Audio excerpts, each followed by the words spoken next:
Je me lève, je fais une étude biblique, je prie, je fais du sport, je prends ma douche, je me pomponne et là je commence à travailler. Et ta sœur,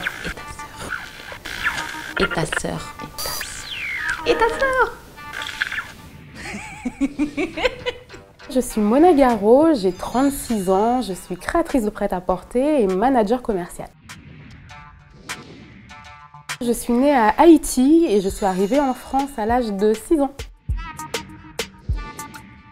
Je viens d'un milieu vraiment commercial. En 2016, je pars à Haïti rencontrer ma famille biologique. En venant ici, c'est un petit peu la crise identitaire. Je me suis levée un matin et je me suis dit, bon, je vais faire ça. L'idée, c'était vraiment de proposer un vêtement qui allait allier mon métissage culturel. Je dessine des vêtements depuis que je suis toute petite. L'idée, c'était de mettre du sens et à mon activité salariale et à ma vie. J'ai tout de suite contacté les couturiers que j'avais rencontrés en Côte d'Ivoire pour monter l'entreprise avec eux. Quelques mois après, j'étais en Côte d'Ivoire pour effectuer la première collection. J'étais accompagnée à ce moment-là par une association. Après ça, je me suis lancée toute seule en commercialisant dans des pop-up stores, sur Internet, sur des marketplaces et dans les boutiques de créateurs.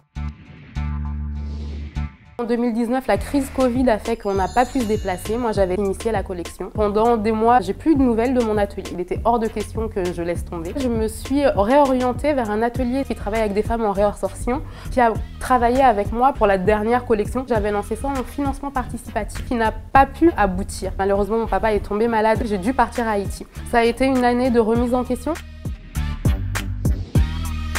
Jusqu'à il y a encore quelques semaines, je ne savais pas du tout où j'allais avec Wax by Mona. C'est l'atelier qui est revenu à moi. Donc là, je repars sur une nouvelle collection avec l'atelier d'origine en Côte d'Ivoire et à Moussoukro.